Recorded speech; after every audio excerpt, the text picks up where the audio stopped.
तो महाराष्ट्र के निकाय चुनाव में हार के बाद विपक्ष का रोना शुरू हो गया है। ईवीएम और वोटर लिस्ट वाली कैसेट रिपीटेड मोड में चलने लगी है, लेकिन इन सब के बीच एआईएमआईएम चीफ असदुद्दीन ओवैसी ने विपक्ष को आईना दिखाया है। क्या कुछ कहा है ओवैसी ने, इस रिपोर्ट के जरिए आपको सुनवाते हैं।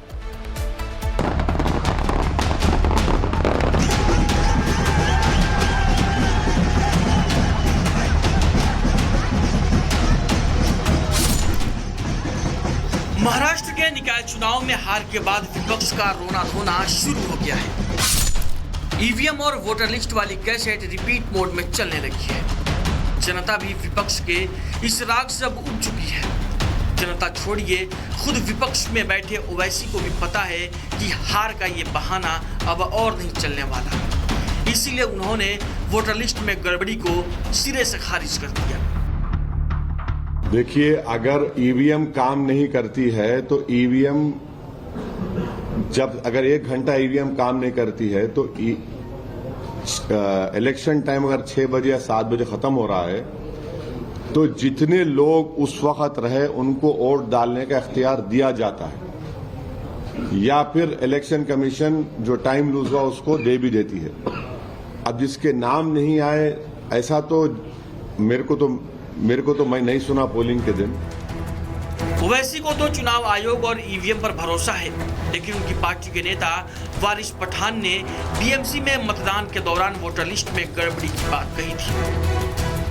देखिए, ये पूरे महाराष्ट्र की सरकार की फेलियर है, इलेक्शन कमिश्नर की पूरी गलती है कि आज मुंबई के अंदर मैं तो हर बूथ पे जा रहा हूँ, केओस हो रहा है। कहीं पर जाओ, आदमी के पास इतने सालों से वोट डाल रहा है, उसका वहां पे नाम नहीं है, दूसरे बूथ पे भेजते हैं, वहां जाता है, नाम नहीं है, घर चले जा रहा है। अरे वोटर कार्ड दिखा रहा है, इलेक्शन कार्ड दिखा रहा है, उन लोग लगाते, स्कैन नहीं हो रहा है।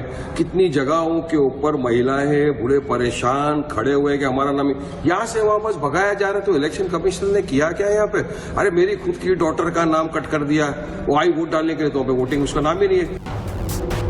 विपक्ष की जिम्मेदारी हार से सीख लेने की है, उसकी समीक्षा कर आने वाले चुनाव की तैयारी करने की है, ना कि हार का ठीकरा चुनाव आयोग पर फोड़ने की। लेकिन विपक्ष हर बार सेम पैटर्न रिपीट करता है, जीते तो ईवीएम सही और हारे तो गड़बड़। बहुत सारे जगह ऐसे कि वहां से शिकायतें आ रही है, कुछ लोगों का नाम ही गायब है, कुछ लोगों का कहाँ मतदान करना है वो किसी को पता नहीं, ना ही कोई बता रहा है।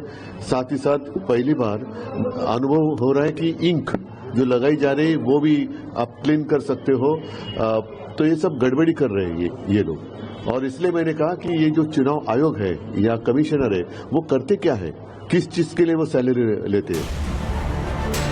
दरअसल विपक्ष एक फेक नैरेटिव सेट करने की फिराक में है। नैरेटिव लोकतंत्र की हत्या का, नैरेटिव संवैधानिक संस्थाओं के पक्षपाती होने का, नैरेटिव भ्रष्टाचार और तानाशाही का, नैरेटिव वोट चोरी का।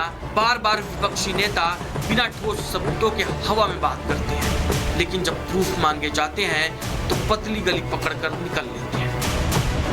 यह पैटर्न हरियाणा, बिहार और महाराष्ट्र में बिल्कुल विफल रहा, और इसी का सबक लेकर अखिलेश यादव यूपी विधानसभा चुनाव की तैयारियों में लगे हैं और बीजेपी को उसी की रणनीति से हराने की बात कर रहे हैं। बीजेपी से सीखने को भी बहुत कुछ है। वो पॉलिटिकल पार्टी नहीं है, वो पॉलिटिकली प्रोफेशनली रन करते हैं अपने आप को। और जो नया जमाना है डाटा चोरी का, कभी सोचा था आपने 5 साल पहले, 3 साल पहले कि इलेक्शन होने जा रहा हो, कोई पॉलिटिकल पार्टी अपनी एजेंसियां लगाए और डाटा चोरी करने के लिए जाएं? तो ये नए तरह की चीजें हैं, प्रोफेशनल पॉलिटिक्स करती है बीजेपी। लगता है कि अखिलेश समझ गए हैं कि दोष मढ़ने की राजनीति देश में नहीं चलेगी। लेकिन बंगाल से ममता बनर्जी की कैसेट एसआईआर वोटर लिस्ट में गड़बड़ी ईडी और सीबीआई पर अटकी है। The candidate list, the party strategy, the party plan. Is it the duty of the ED and Amit Shah? The nasty home minister, the naughty home minister? Maharashtra के निकाय चुनाव में बीजेपी की जीत से संकेत साफ है, जनता अब जान चुकी है विपक्ष केवल भ्रम और गुमराह करने की सियासत कर रहा है। इसीलिए वोट चोरी जैसे फेक नैरेटिव को फिर ठुकरा दिया गया। Bureau report, Republic Bharat. तो महाराष्ट्र के निकाय चुनावों में हार के बाद विपक्ष का रोना शुरू हो गया है। ईवीएम और वोटर लिस्ट वाली कैसेट रिपीटेड मोड में चलने लगी है, लेकिन इन सब के बीच एआईएमआईएम चीफ असदुद्दीन ओवैसी ने विपक्ष को आईना दिखाया है। क्या कुछ कहा है ओवैसी ने, इस रिपोर्ट के जरिए आपको सुनवाते हैं।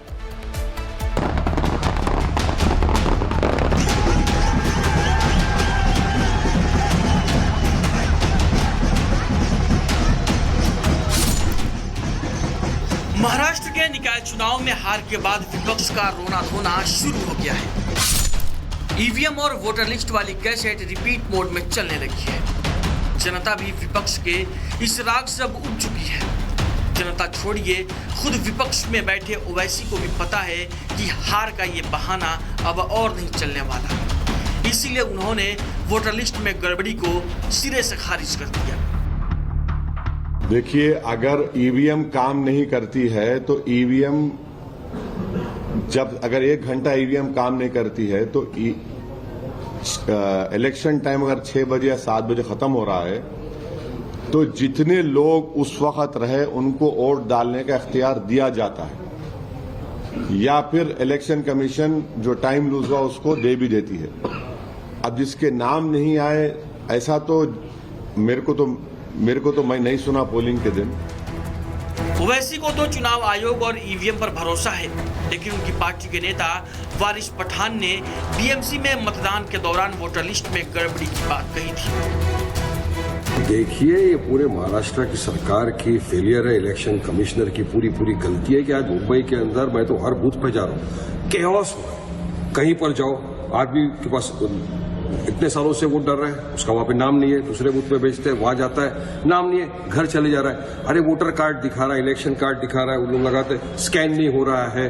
कितनी जगहों के ऊपर महिलाएं हैं, बूढ़े परेशान खड़े हुए कि हमारा नाम, यहाँ से वहां बस भगाया जा रहा है। तो इलेक्शन कमिश्नर ने किया क्या यहाँ पे? अरे मेरी खुद की डॉटर का नाम कट कर दिया, वो आई वोट डालने के लिए, तो वहां पे वोटिंग उसका नाम ही नहीं है। विपक्ष की जिम्मेदारी हार से सीख लेने की है, उसकी समीक्षा कर आने वाले चुनाव की तैयारी करने की है, ना कि हार का ठीकरा चुनाव आयोग पर फोड़ने की। लेकिन विपक्ष हर बार सेम पैटर्न रिपीट करता है, जीते तो ईवीएम सही और हारे तो गड़बड़। बहुत सारे जगह ऐसे कि वहां से शिकायतें आ रही है। कुछ लोगों का नाम ही गायब है, कुछ लोगों का कहाँ मतदान करना है वो किसी को पता नहीं, ना ही कोई बता रहा है। साथ ही साथ पहली बार अनुभव हो रहा है कि इंक जो लगाई जा रही है वो भी आप क्लीन कर सकते हो। तो ये सब गड़बड़ी कर रहे हैं ये लोग। और इसलिए मैंने कहा कि ये जो चुनाव आयोग है या कमिश्नर है वो करते क्या है, किस चीज के लिए वो सैलरी लेते हैं। दरअसल विपक्ष एक फेक नैरेटिव सेट करने की फिराक में है। नैरेटिव लोकतंत्र की हत्या का, नैरेटिव संवैधानिक संस्थाओं के पक्षपाती होने का, नैरेटिव भ्रष्टाचार और तानाशाही का, नैरेटिव वोट चोरी का। बार बार विपक्षी नेता बिना ठोस सबूतों के हवा में बात करते हैं, लेकिन जब प्रूफ मांगे जाते हैं तो पतली गली पकड़कर निकल लेते हैं। यह पैटर्न हरियाणा, बिहार और महाराष्ट्र में बिल्कुल विफल रहा और इसी का सबक लेकर अखिलेश यादव यूपी विधानसभा चुनाव की तैयारियों में लगे हैं और बीजेपी को उसी की रणनीति से हराने की बात कर रहे हैं। बीजेपी से सीखने को भी बहुत कुछ है। वो पॉलिटिकल पार्टी नहीं है, वो पॉलिटिकली प्रोफेशनली रन करते हैं अपने आप को। और जो नया जमाना है डाटा चोरी का, कभी सोचा था आपने 5 साल पहले, 3 साल पहले कि इलेक्शन होने जा रहा हो, कोई पॉलिटिकल पार्टी अपनी एजेंसियां लगाए और डाटा चोरी करने के लिए जाएं?